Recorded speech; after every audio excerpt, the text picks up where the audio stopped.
जय हिंद। गुरुग्राम की कोर्ट में रोज की तरह केस लगे हुए हैं, पर इस दिन कुछ ऐसा हुआ जिसने सबको हैरान कर दिया। कोर्ट में केस के दौरान तारीख पर आए एसीपी नवीन वहां पर मौजूद थे, जिन्हें कोर्ट ने सख्त टिप्पणी करते हुए पुलिस कमिश्नर को उनके खिलाफ एक्शन लेने के लिए कह दिया। दरअसल कोर्ट प्रवीण कुमार द्वारा अनिल और संदीप नाम के दो व्यक्तियों पर किए गए केस की सुनवाई कर रही थी, जिसमें कोर्ट ने कहा कि पुलिस इस मामले में ढिलाई बरत रही है और इसके साथ ही सख्त टिप्पणी करते हुए माननीय कोर्ट ने कहा कि अगर सही आरोपी को गिरफ्तार नहीं किया जाएगा तो पैसे की रिकवरी क्या दूसरे आदमी से होगी, क्योंकि एक व्यक्ति पुलिस में काम करता था। इसलिए माननीय कोर्ट ने कहा कि उसकी गिरफ्तारी होना इसमें काफी जरूरी है। माननीय कोर्ट अपनी टिप्पणियां कर रही थी। इसके बाद जो एसीपी हैं वो कोर्ट से जाने लगते हैं और हल्का सा हाथ ऊपर उठाकर सैल्यूट करते हैं, जिसे एक इनफॉर्मल सैल्यूट भी कहा जाता है।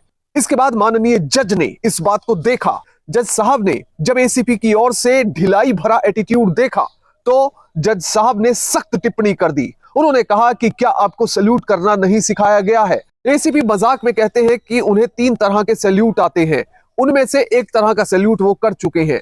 थोड़ी देर में उन्हें यह याद आता है कि कोर्ट में मजाक नहीं चलता, इसलिए वो कहते हैं कि सर मेरी शर्ट टाइट थी, इसलिए मैं पूरी तरह से सैल्यूट नहीं कर सका। पर इतने में जज साहब पूरी बात को समझ चुके थे और इसे कंटेम्प्ट मानते हुए उन्होंने पुलिस कमिश्नर को एक पत्र लिखा और उसमें आदेश किया कि इस एसीपी के खिलाफ कार्रवाई की जाए। जो भी पुलिस रूल में कार्रवाई बनती है वो फौरन की जानी चाहिए। ये पूरा मामला आखिर है क्या, इसके बारे में आपको डिटेल्स के साथ बताएंगे, पर सबसे पहले आपसे अपील कि आप लाखों की संख्या में हमारे वीडियोस को देख रहे हैं पर चैनल को सब्सक्राइब नहीं कर रहे, इसलिए अगर YouTube पर देख रहे हैं तो फौरन चैनल को सब्सक्राइब कीजिए, बेल नोटिफिकेशन ऑन कीजिए, कमेंट कीजिए और साथ में वीडियो को ज्यादा से ज्यादा शेयर कर दीजिए।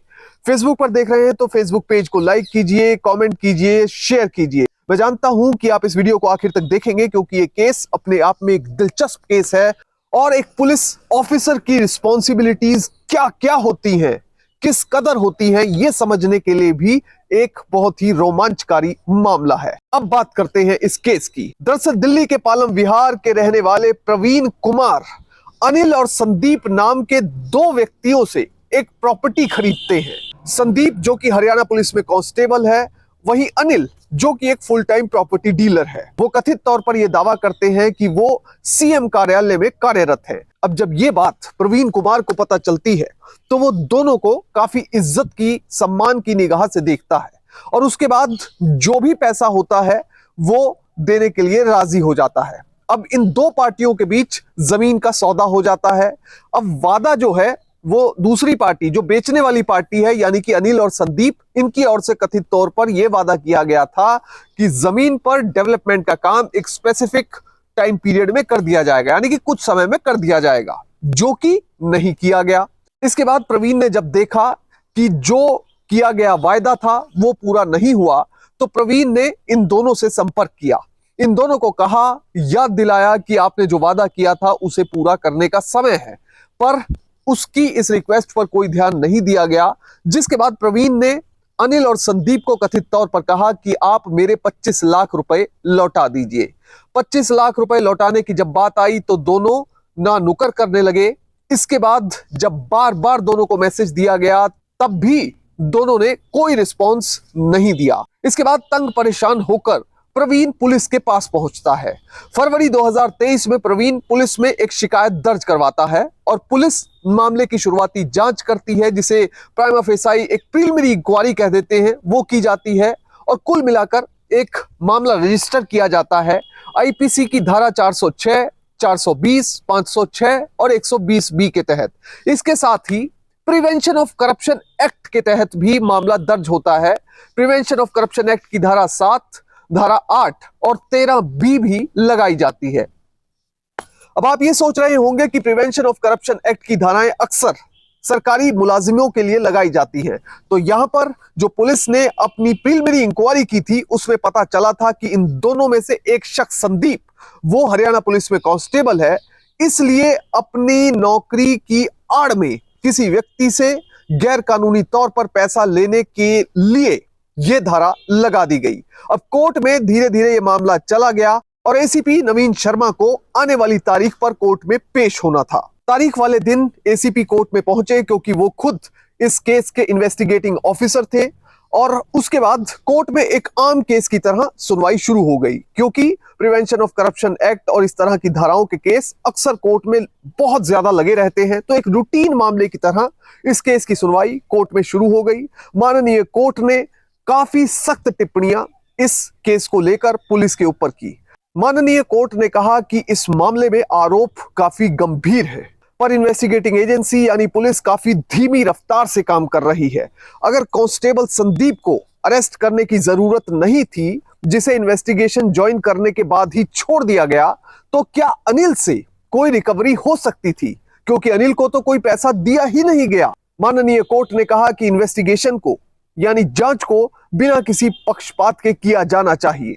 एक आरोपी हरियाणा पुलिस में कार्यरत होने के बावजूद एक फेयर इन्वेस्टिगेशन होनी चाहिए। जब कोर्ट ने ये ऑब्जर्वेशन और टिप्पणियां की, उसके बाद एसीपी नवीन ये सब कुछ वहां पर खड़े हुए सुन रहे थे।